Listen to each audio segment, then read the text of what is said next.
ನಮಸ್ಕಾರ ಎಲ್ಲರಿಗೂ. ನಮ್ಮ ಚಾನಲ್ಗೆ ತಮ್ಮೆಲ್ಲರಿಗೂ ಆತ್ಮೀಯವಾದ ಸ್ವಾಗತ. ಇತ್ತೀಚೆಗಷ್ಟೇ ಮಾಧ್ಯಮಗಳಲ್ಲಿ ಬೀದಿ ನಾಯಿಗಳಿಗೆ ಬಾಡೂಟದ ಭಾಗ್ಯ ಅನ್ನೋ ಯೋಜನೆಯನ್ನು ತರ್ತಾ ಇದ್ದಾರೆ. ಆ ಮೂಲಕ ಬೀದಿ ನಾಯಿಗಳಿಗೆ ಚಿಕನ್ನು, ಎಗ್ ರೈಸು ಕೊಡ್ತಾರೆ ಅನ್ನೋ ಮಾಹಿತಿಯನ್ನು ನೋಡಿದೆ. ಬೆಂಗಳೂರಿನ ಬೀದಿ ನಾಯಿಗಳಿಗೆ ಮಾತ್ರ ಈ ಭಾಗ್ಯ ಅಂತೆ. ಪಾಪ ನಮ್ಮ ಹಳ್ಳಿ ಕಡೆ ನಾಯಿಗಳಿಗೆ ಯಾಕೆ ಈ ಭಾಗ್ಯ ಇಲ್ಲ ಅನ್ನಿಸ್ತು. ಮತ್ತೊಂದು ಕಡೆ ಹೇಗೋ ಅವರಿವರು ಹಾಕಿದ ತಂಗಳನ್ನು ತಿಂದ್ಕೊಂಡು ಬೀದಿ ನಾಯಿಗಳು ಹಾಯಾಗಿದ್ವು. ಈಗ ನಗರ ಪಾಲಿಕೆಯವರು ಯಾವಾಗ ಬರ್ತಾರೆ, ಯಾವಾಗ ಚಿಕನ್ ಕೊಡ್ತಾರೆ ಅಂತ ಕಾಯ್ಕೊಂಡು ಕೂತ್ಕೊಂಡಿರಬೇಕು. ಚಿಕನ್ನು, ಎಗ್ ರೈಸು ಕೊಡ್ತೀವಿ ಅಂದ್ಬಿಟ್ಟು ಕೊಡದೆ ಹೋದರೂ ಪಾಪ ಆ ಮೂಕ ಪ್ರಾಣಿಗಳು ಯಾರಿಗೂ ಕಂಪ್ಲೇಂಟ್ ಕೊಡೋದಕ್ಕೆ ಆಗೋದಿಲ್ಲ. ಈ ಸರ್ಕಾರ ಏನೋ ಚಿಕನ್ನು, ಎಗ್ ರೈಸು ಕೊಡ್ತು ಅಂತ ಅಂದ್ಕೊಳ್ಳೋಣ. ಮುಂದೆ ಬರೋ ಸರ್ಕಾರ ಖಂಡಿತ ಈ ಯೋಜನೆಯನ್ನು ಕೈಬಿಡುತ್ತೆ. ಆವಾಗ ಮತ್ತೆ ಬೀದಿ ನಾಯಿಗಳ ಪಾಡೇನು ಅಂತ ಯೋಚನೆ ಮಾಡ್ತಾ ಇದ್ದೆ. ಆ ಸಮಯದಲ್ಲಿ ನನಗೆ ಅನಿಸಿದ್ದನ್ನು ಕವನವಾಗಿ ನಿಮ್ಮ ಮುಂದೆ ಇಡುವ ಪ್ರಯತ್ನ ಮಾಡಿದ್ದೇನೆ. ಈ ಕವನ ನಿಮಗೆ ಇಷ್ಟವಾದರೆ ದಯವಿಟ್ಟು ಲೈಕ್, ಶೇರ್, ಸಬ್ಸ್ಕ್ರೈಬ್ ಮಾಡುವ ಮೂಲಕ ನಮ್ಮ ಚಾನಲ್ಗೆ ಸಪೋರ್ಟ್ ಮಾಡಿ. ಕವನದ ಶೀರ್ಷಿಕೆ ಬೀದಿ ನಾಯಿಗಳಿಗೆ ಬಾಡೂಟದ ಭಾಗ್ಯ.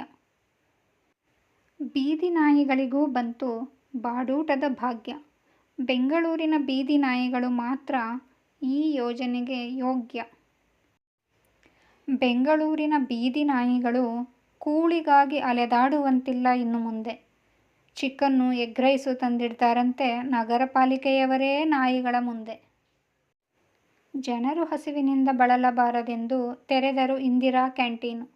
ನಾಯಿಗಳು ಹಸಿವಿನಿಂದ ಇರಬಾರದೆಂದು ಅವುಗಳಿಗೂ ನೀಡುತ್ತಿದ್ದಾರೆ ಎಗ್ ರೈಸು, ಚಿಕನ್ನು. ಭಾಗ್ಯಗಳೆಲ್ಲ ಬಾಗಿಲಿಗೆ ಬಂದು ಜನರೆಲ್ಲ ಆಗಿದ್ದಾರೆ ಸೋಮಾರಿ. ಬಾಡೂಟದ ಭಾಗ್ಯದಿಂದ ನಾಯಿಗಳ ಪಾಡೇನು ಎಂಬುದೇ ನನ್ನ ಚಿಂತೇರಿ. ಹಾಯಾಗಿದ್ದವು ಬೀದಿ ನಾಯಿಗಳು ಅವರಿವರು ಹಾಕಿದ ತಂಗಳು ತಿಂದು. ಕಂಗಾಲಾಗಿವೆ ಈಗ ನಗರ ಪಾಲಿಕೆಯವರು ಬಾಡೂಟ ಯಾವಾಗ, ಎಲ್ಲಿ, ಎಷ್ಟೊತ್ತಿಗೆ ನೀಡ್ತಾರೆ ಎಂದು. ಮೂಕ ಪ್ರಾಣಿಗಳಿಗೇನು ಗೊತ್ತು.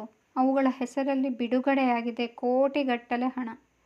ನಡೆಯದಿದ್ದರೆ ಸಾಕು ಬೀದಿ ನಾಯಿಗಳ ಊಟ ಕದ್ದು ತಿನ್ನುವ ಹಗರಣ. ಭಾಗ್ಯಗಳು ಸರಿಯಾಗಿ ಸಿಗದಿದ್ದರೆ ಜನರು ಛೀಮಾರಿ ಹಾಕುತ್ತಾರೆ ಮಾಧ್ಯಮದಲ್ಲಿ ಕೂತು. ಬಾಡೂಟ ಸರಿಯಾಗಿ ಸಿಗದಿದ್ದರೆ ಎಲ್ಲಿಗೆ ಹೋಗಿ ಯಾರನ್ನ ಕೇಳಬೇಕು ಅಂತ ಪಾಪ ಬೀದಿ ನಾಯಿಗಳಿಗೇನು ಗೊತ್ತು. ಒಂದು ಸರ್ಕಾರ ತಂದ ಯೋಜನೆ ಮತ್ತೊಂದು ಸರ್ಕಾರ ಬಂದಾಗ ರದ್ದಾಗುವುದು ನಿಶ್ಚಿತ. ಈ ಬಾಡೂಟದ ಭಾಗ್ಯವು ರದ್ದಾಗಿ ನಾಯಿಗಳು ಮತ್ತೆ ಬೀದಿಗೆ ಬೀಳುವುದು ಖಚಿತ. ಹುಟ್ಟಿಸಿದ ದೇವರು ಹುಲ್ಲು ಮೇಯಿಸದೆ ಇರ್ತಾನಾ? ಬೀದಿ ನಾಯಿಗಳು ಹಸಿವಿನಿಂದ ಸಾಯಲು ಭಗವಂತ ಬಿಡ್ತಾನಾ? ಸರ್ಕಾರ ಬದಲಾದರೆ ಯೋಜನೆ, ಯೋಚನೆ ಎಲ್ಲವೂ ಬದಲಾಗುತ್ತೆ. ಭಗವಂತನಿಗೆ ಮಾತ್ರ ಕಾಲ ಕಾಲಕ್ಕೆ ಯಾರಿಗೆ ಏನು ಕೊಡಬೇಕು ಅಂತ ಗೊತ್ತಿರುತ್ತೆ.